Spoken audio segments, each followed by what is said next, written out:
From the Samson Production Studios in the heart of Hazleton, Pennsylvania, it's your News 13. Brought to you by SSP TV and the Standard Speaker.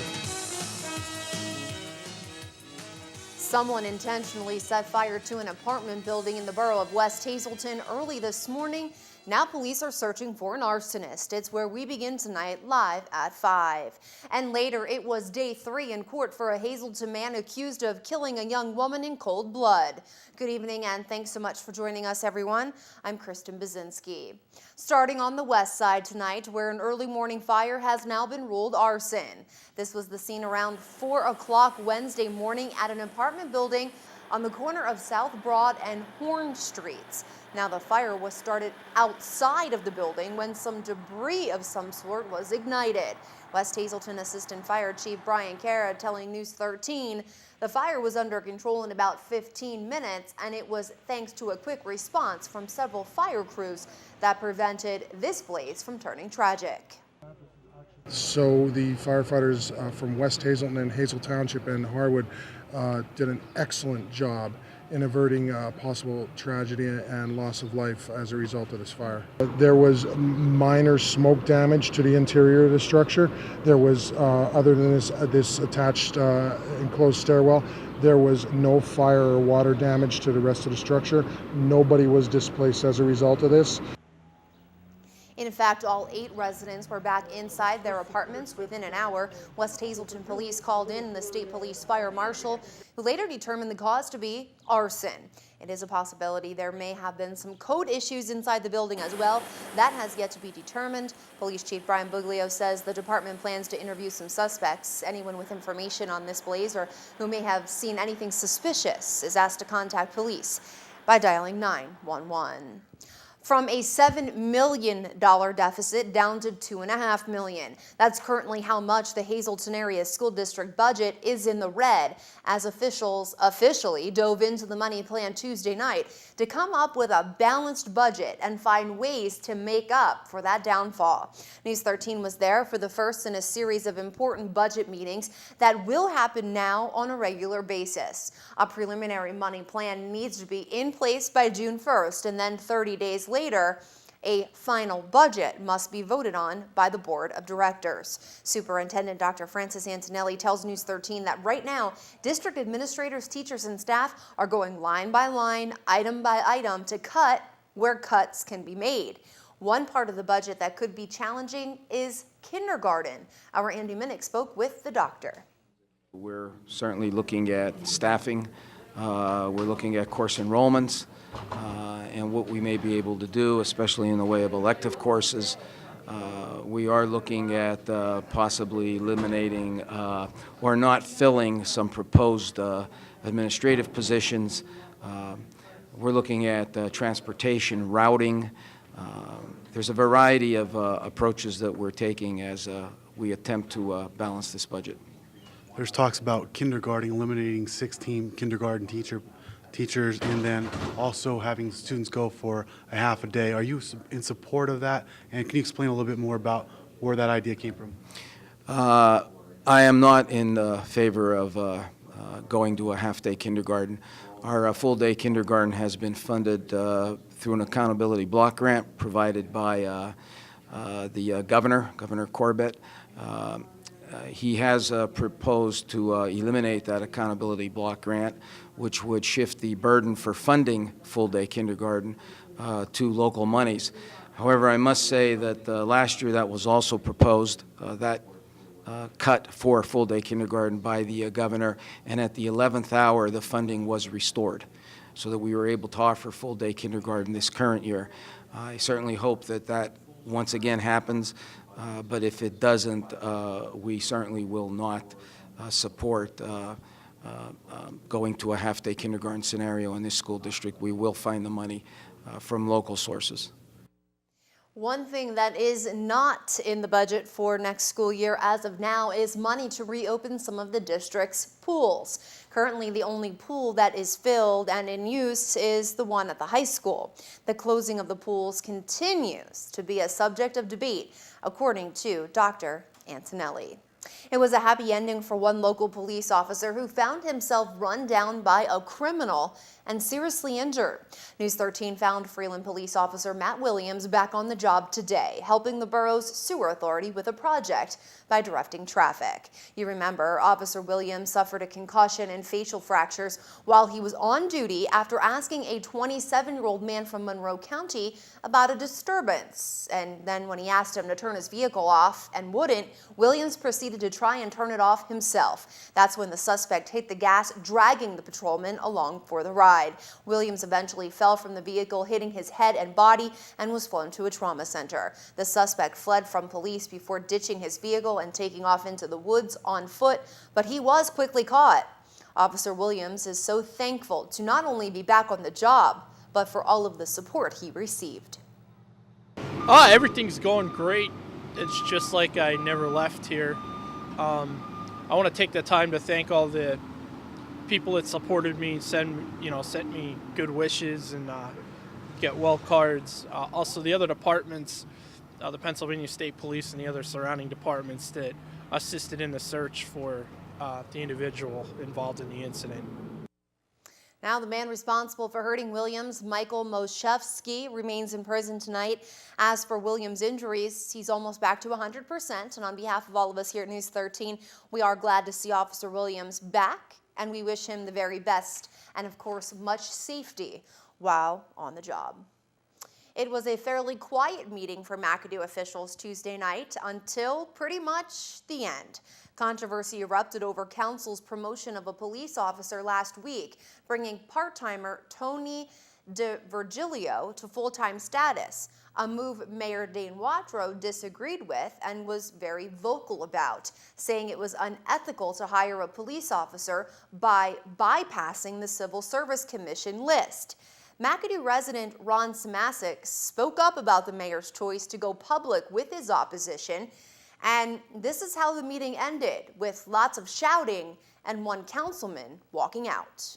All I know is he didn't deserve to be chastised and denigrated and belittled in public. Where's the civility? It's not the officer. Yes, it was. It was. Well, where's the civility to these people? Then call. Where's the civility to these people?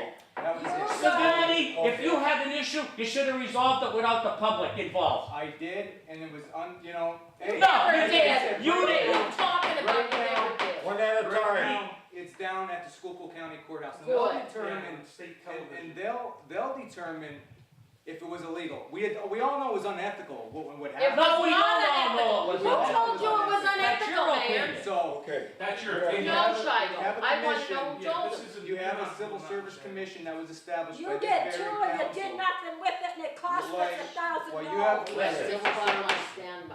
I'm not done, John. Don't shut me up until I'm done. Change the subject. I'm not finished. Change the I want to subject. say one more thing. If this was unethical, if this was, This is if- personal. no, it's not. The news wasn't. It's not yours. It's personal. It's not personal. It's between If somebody you. was picking on you, if somebody was picking I'm on going home. you, wouldn't you want to be defended? I'll be here at the next meeting, okay? It don't It's out of matter. control. I'm sorry. Some council members said that DeVirgilio was a smart choice to promote to full-time because he knows the department and there's never been a problem with him in the 3 years that he has worked in the borough. Those same council members stand by their decision and say it was totally legal. Mayor Watrow told News 13 that the borough's police contract says any promotion or hire must be from the civil service list. Watrow also said he's waiting word from the Schuylkill County District Attorney's Office, who he contacted to look into the matter further. Now, after DeVirgilio's promotion, council voted to hire William Cirilla of Hazleton as a full-timer. He was at the top of the civil service list.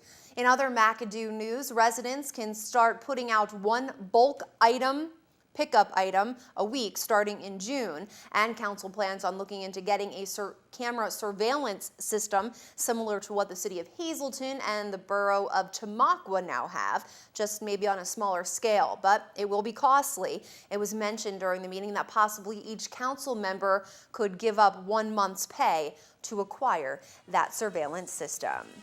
Stay with us tonight on News 13. Freddie B's up with local sports. He'll talk track and field from last night and a whole lot more in local sports.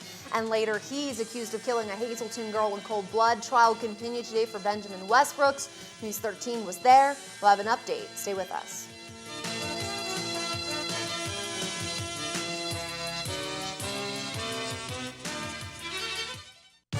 SSP TV Sports on News 13 with Fred Barletta Jr. Well, tomorrow there's going to be a big showdown in track and field. Girls' side, it's going to be Hazleton, Dallas. They're both undefeated. On the boys' side, well, Hazleton looking to create a tie. They have 2 losses. Dallas has 1. So we'll see what happens there. Oh, but before we get to Dallas tomorrow, they had to take care of Pittston yesterday. Let's go down to the track at Cougar Park. And on that 8-lane beautiful oval, you'll take a look, and you're looking at some of the action taking place yesterday. This is boys action, obviously, throwing the shot and a little bit of the disc. And it's one of the areas where the boys team has improved tremendously this year and has helped pick things up to keep this team in the hunt. Now, they were playing Pittston yesterday, and you're worried a little bit about maybe looking too far ahead. Well, you don't have to worry about it. The Cougars took care of business as they walloped Pittston yesterday. There you can see the score, 106-42. Now, meanwhile, on the girls' side of things, well, a little bit closer here. Pittston a pretty good team, but take a look. They've got some people that can score some points. How about Julia Franzosa? We know what she could do in the javelin. You're watching her there. She also won the 100 dash. They get by Pittston yesterday, 84-66. You see the final? And so, bring on Dallas. Dallas has won 4 straight girls Wyoming Valley Conference Championships. Lady Cougars looking to end that run tomorrow. It was Dallas that ended the Lady Cougar run about 5 years ago. Meanwhile, some baseball action yesterday. MMI, they drill Wyoming Seminary. Corey Rogers, big day for the Preppers. They 10-run rule Wyoming Sem. Down in the Schuylkill League, Monai area, 5-2 winners over Panther Valley. And in softball, 6-5. Kristen Purcell, 3 singles. MMI gets the win. Monai, 4-3 winners over Lords Regional. Russ Kanzler's team, well, they were rained out. Kanzler was actually 0 for 1, but wipe it off the books. They started, rains came, it's a postponement. Meanwhile, Kyle Landis didn't pitch his Akron team. 6-5 winners over Binghamton. The Baby Yankees, 5-2 winners over Rochester. And the Lehigh Valley Iron Pigs last night, 4 winners over Charlotte. They backed it up this afternoon. Lehigh Valley, 5-4 winners. That's an afternoon game from today. Iron Pigs come away with the win. Durham and make that Gwinnett and Columbus have a makeup game tonight. Binghamton at Akron, Rochester against Scranton-Wilkesboro. Down Hazleton area high school yesterday, well, there's a trio of Cougar baseball players, all of them announcing that they are going to continue both their academic and baseball careers on the Division III level. A pair of them are going to Moravian. That would be shortstop Carl Cara, also ace pitcher Tony Zaloga, and the guy that does the catching behind the plate, Tyler Rabaski. He's going out to Waynesburg.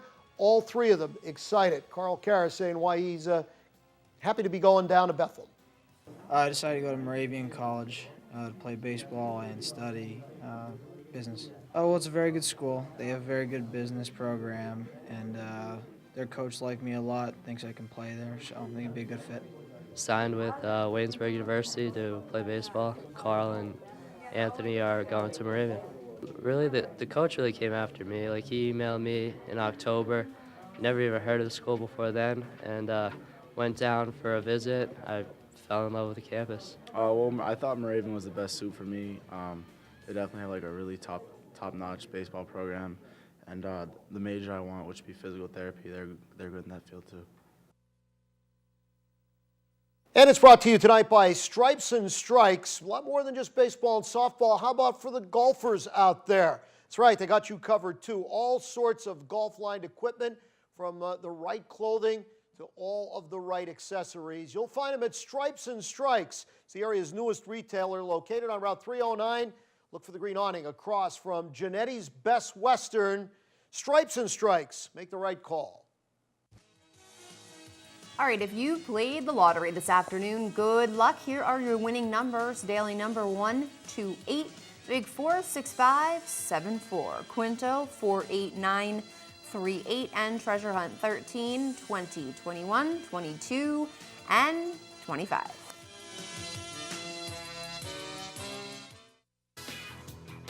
Good evening, everyone, and here's tonight's Talk of the Town. Pennsylvania Hands, a photo project. This will be held May 3rd through the 31st at the Thomas Beaver Library in Danville.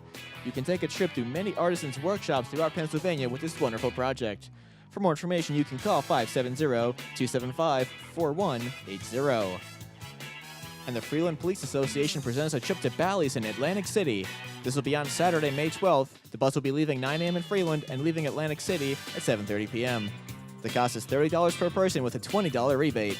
For tickets or for more information, you can call 570-956-1371. And that's tonight's Talk of the Town.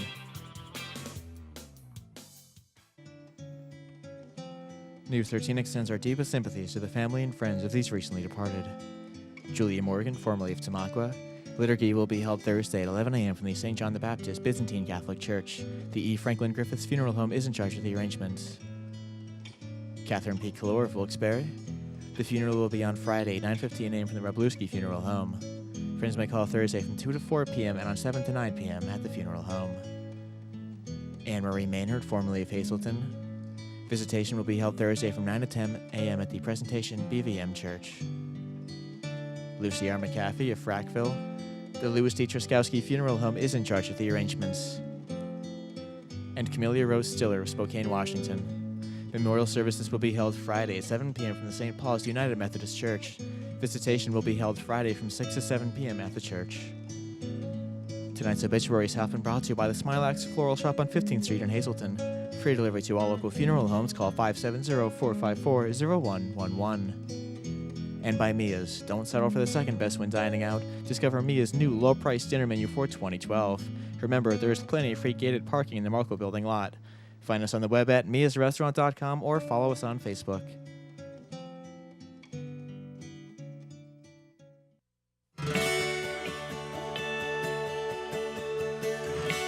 And welcome to Powered by PPL. We're back with Martha Hearn, and she's educating us on what PPL offers to the community.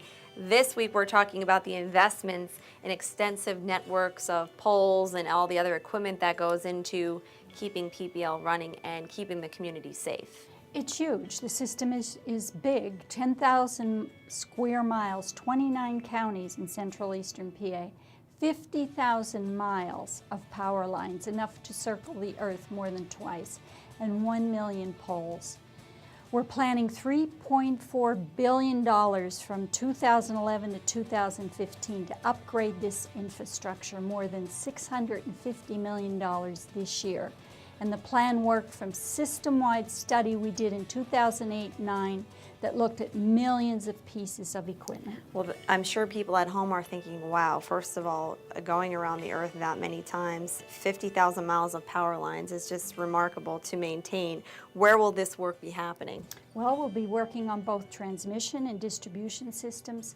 Think of them as highways and local streets over which your power is delivered. Okay, so many are asking why do this, and what do you tell them when they say, why is this work constantly being done? Well, it's like your home. I mean, Right. you have to maintain it or it's not going to function properly. We need to maintain the safe and reliable service that our customers currently enjoy and expect, and we also need to prepare for the future. And the reasons may vary by project: increased demand, reliability, older vintage equipment. We have a few lines from the 1920s. Wow. System improvements and improved technology, which we're calling the smart grid. Certainly this will take some time to do, so for our viewers, will they see any improvements this year? Well, we have $15 million for improvement at the Harwood substation in Hazel Township, and 2 lines serving that substation, and we have $8 million to install new wires on a 13-mile Susquehanna-Harwood transmission line that goes through Cunningham, Hollenbach, Sugarloaf, and Hazel Townships. So lots to talk about. They keep you very busy. And next week on Powered by PPL, we're going to talk about the E-Power Home Assessment and Weatherization Program. All right, Janine and Martha, thanks so much. Well, fog and rain is how we started this Wednesday, but the air sure warmed up. Tonight's creative condition comes from George Benilla, a third grader from the Hazelton Elementary Middle School. George has earned himself a free movie pass from Regal Cinemas at the Laurel Mall. Let's check out your forecast, where we see showers and thunderstorms continuing tonight, a mild evening temperature-wise with a low down to 50.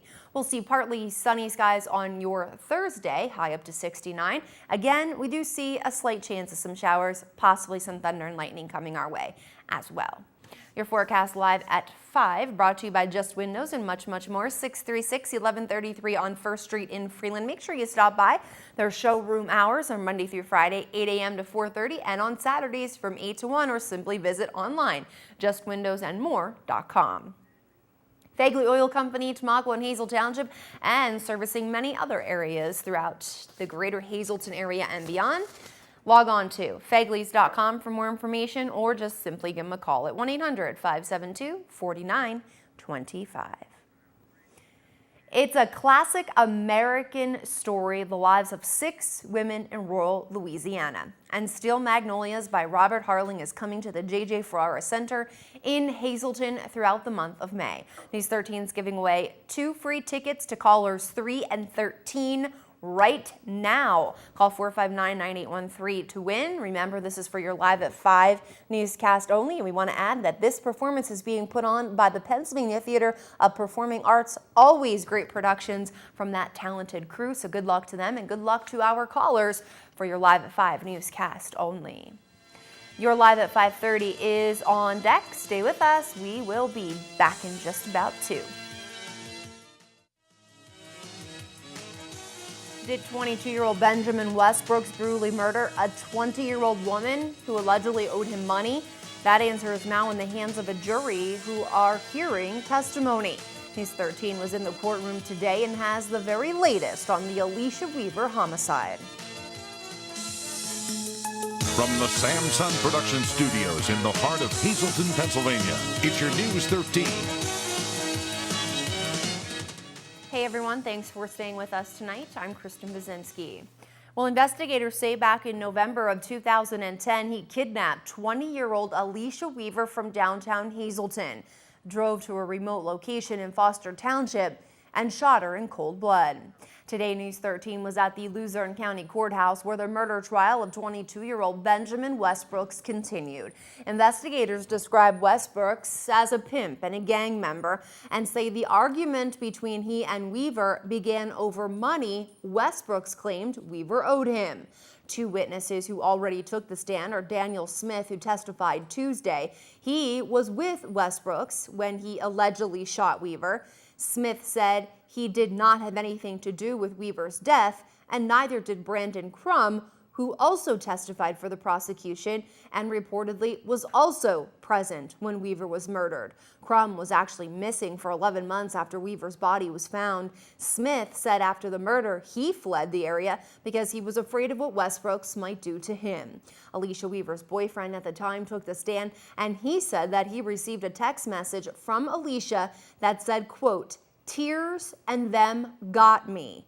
That was the day her body was found. Tears is reportedly Westbrook's street name, which he has denied to investigators. He also has denied being a pimp to investigators. Yet the prosecution has prison recordings of him being called Tears on the phone and also admitting to being a pimp. Another witness who is supposed to be called to the stand is Westbrook's brother, whose DNA was found on one of the shell casings. But so far, we're told he is missing, and police continue to search for him. Christopher Gonzalez, who also took the stand, an ex-boyfriend of Weaver's, was with her the day Westbrooks allegedly kidnapped Alicia from downtown Hazelton. And when he called her, she said she couldn't talk and quickly hung up the phone. Most of today's witnesses were all experts called by the prosecution, including a DNA analyst and a forensic scientist. Weaver's family, including her mom, is in the courtroom and tell News 13 that once Westbrooks is convicted, they will speak with the media. Trial continues on Thursday. Starting now, we move to the west side, where an early morning fire has been ruled arson. This was the scene around 4 a.m. Wednesday morning at an apartment building on the corner of South Broad and Horn Streets. The fire was started on the outside of the building when some debris was ignited.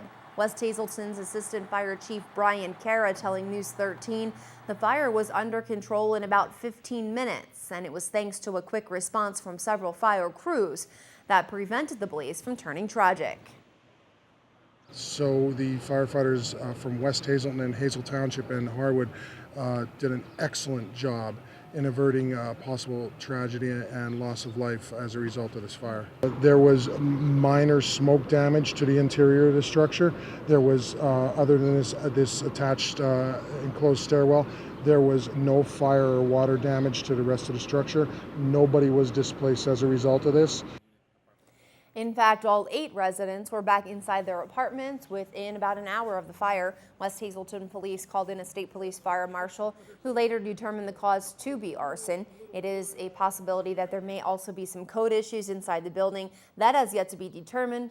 Police Chief Brian Buglio in West Hazelton says the department plans to interview some suspects.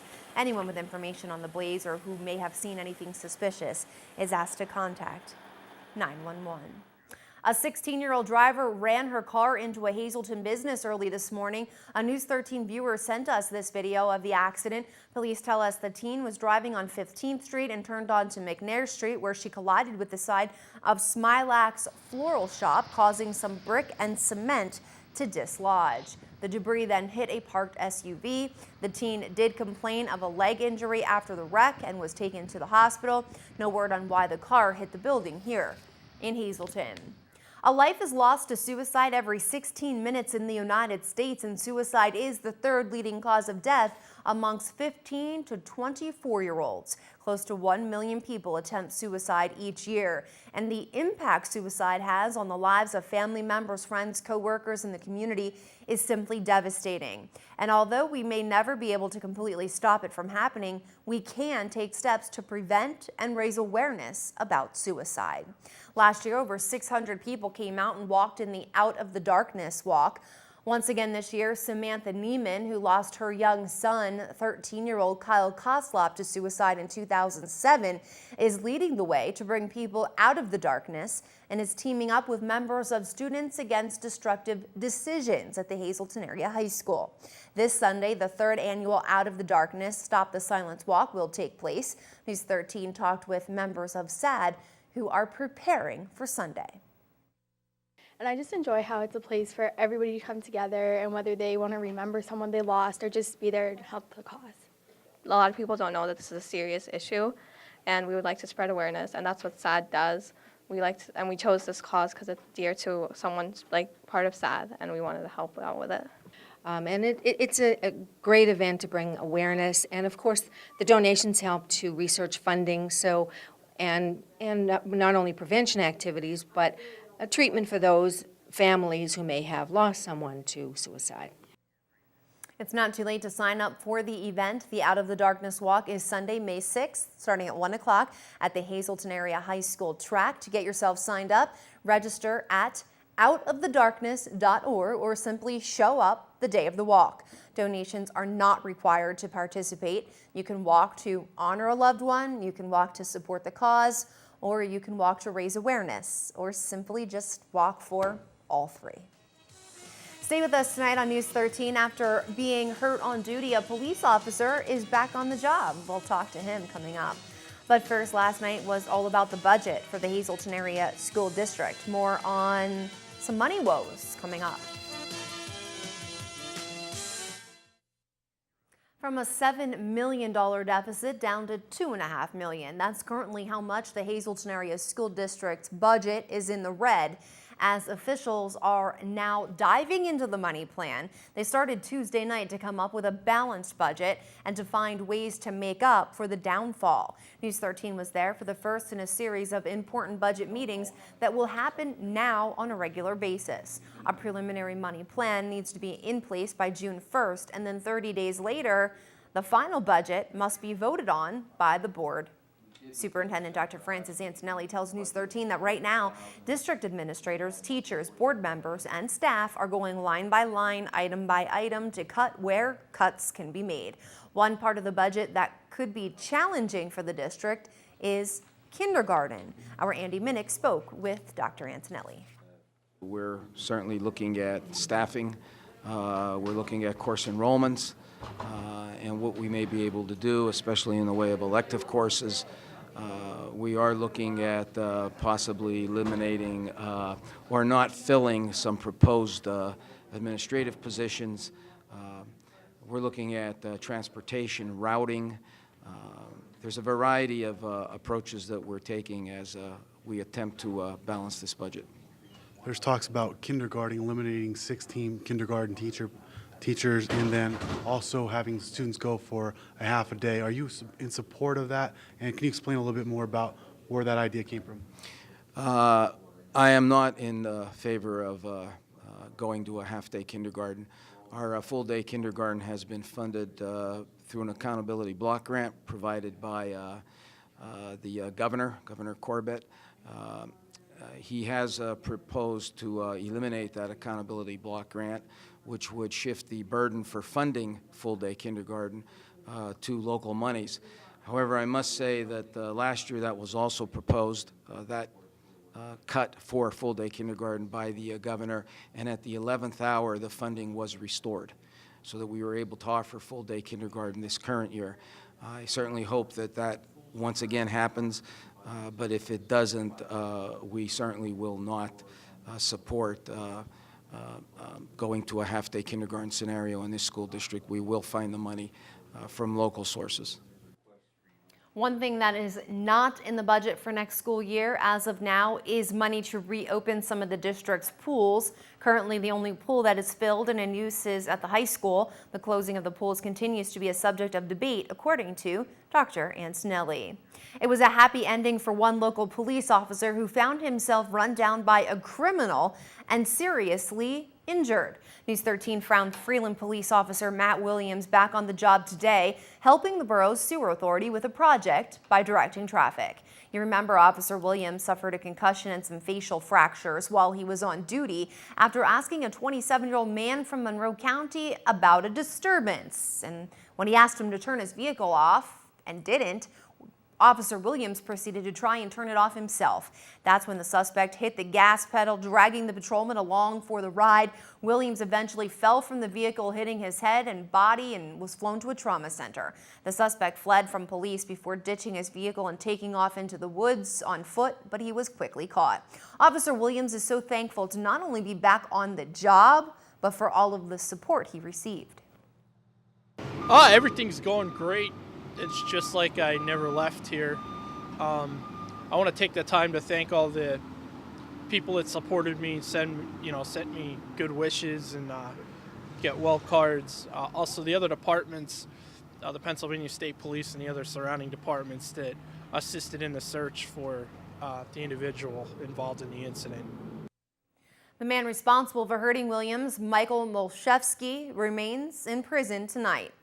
As for Williams' injuries, he is almost back to 100%. And on behalf of all of us here at News 13, we're glad to see Officer Williams back and wish him the very best and, of course, much safety on the job. You may have taken out your rain boots and umbrellas today as Mother Nature sent us some rain. Before we see if you should keep the rain gear handy, let's check out tonight's creative condition sent to us by George Vanilla. George is a third grader at the Hazelton Elementary Middle School. Thanks so much for sharing your condition with us here. Taking a look at the forecast now, we see mostly cloudy skies with a chance of showers and thunderstorms taking you through the rest of tonight, but it will be a mild with a low down to 50 degrees. Your 4-day outlook goes like this. Thursday, look for a chance of showers and thunderstorms in the early morning, and then it will progressively become partly sunny with a high near 69 degrees. Thursday night, some showers, thunderstorms, and mostly cloudy skies are going to be with us. 57 will be our low. Friday, we'll see partly sunny, slight chance of some thunder and lightning. 76 for our high on Friday. Friday night, chance of showers, thunderstorms, cloudy skies, low down to 58, but the sun comes back out for our Saturday. We're up to 73. Saturday night, partly cloudy, low down to 47. Sunday, sunny skies, a little cooler, 65, and it'll be 48 for your Sunday night. Lazy Dog Salon bringing you tonight's forecast at 5:30 on North Broad Street in West Hazelton. Call 459-0310 to make an appointment for your furry friend. And also bringing you tonight's forecast, you hungry for some ice cream? I always am hungry for ice cream, and that's why I love to go to the Valley High Drive-In for a CMP, my personal favorite. Or you can pick up dinner there as well. They're on Route 93 in West Hazelton, and they are open for the season.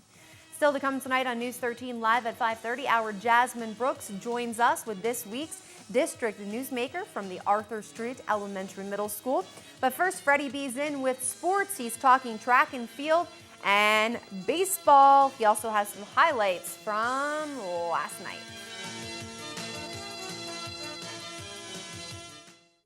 Going to the movies with family and friends, always a good time, and so one local school decided to bring the movies right to their auditorium.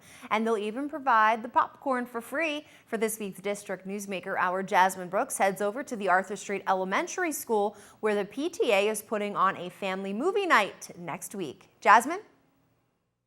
For this week's District Newsmaker, I'm here with my second grade friends at Arthur Street Elementary School, and we're talking about an event that is coming up very shortly, and it's all about watching movies, and who doesn't like to watch a good movie? So let's talk to you guys. This is one of the movies you'll be watching at your movie night. So what's this movie about? Because I know you saw it, Michaela, right?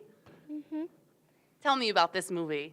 It's about an elephant named Horton who finds a flower, and there's like little people on land on the flower. Oh, very nice. And so tell me why you said you're a Dr. Seuss fan. Is that right? Yes. Why? Because it can help kids learn like rhymes and everything. All right, awesome. So moving on over here, tell me why you like to watch movies. Because it's funny and it's action. Has action. Awesome. All right, and finally, you're holding the Lorax. So why are you excited to watch the Lorax? Because he has funny books and he has rhymes, and I like how he talks. All right, awesome. Now, I know you guys want to promote this movie night. All your friends and family are invited, so let's hear what you have to say. Come to family movie night. Thursday, May 10th, 6 o'clock. Doors open at 5:45. Okay. Bring your whole family. PTA is providing popcorn. All right, so popcorn and a movie, it's all coming up May 10th, you said. Yes. And it's called Family Movie Night here at Arthur Street Elementary School. So sounds like a great time. Dr. Seuss movies will be on screen in the auditorium. So for this week's District Newsmaker, I'm Jasmine Brooks, and now we'll send it back to you in the studio. And it looks like Jasmine is completely so excited about movie night. I'm thinking she might show up there. So kids, you'll have to make room for her and save her some popcorn too. Well, today was the day. After months of writing back and forth to one another, pen pals from McAdoo-Calares Elementary and Freeland Elementary finally got to meet face to face. News 13 was in Freeland today as Mrs. DeBalco's and Miss Cucci's second grade classes met after several months of corresponding. Both schools share the same principal this year, Mr. Barletta. Mrs. DeBalco's students from McAdoo-Calares boarded a bus to head to Freeland to finally meet their new friends. Well, Mrs. DeBalco and I went to college together, and we've been friends a long time. And we were both thinking about ways to add more writing into our curriculum.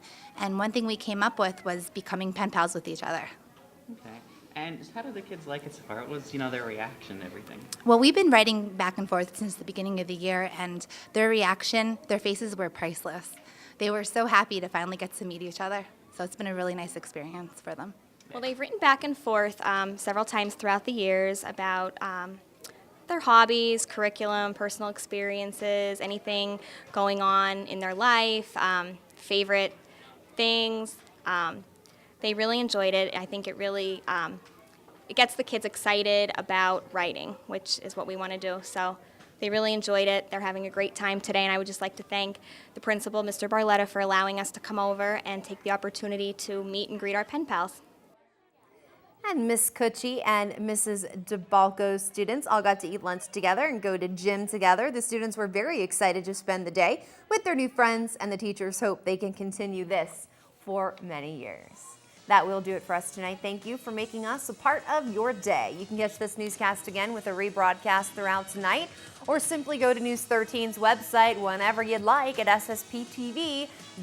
That's where you're going to find everything Hazleton and beyond. It's all just a click away. On behalf of your News 13 team, be safe, stay dry out there if it's still raining. We'll see you back here on Thursday. Good night.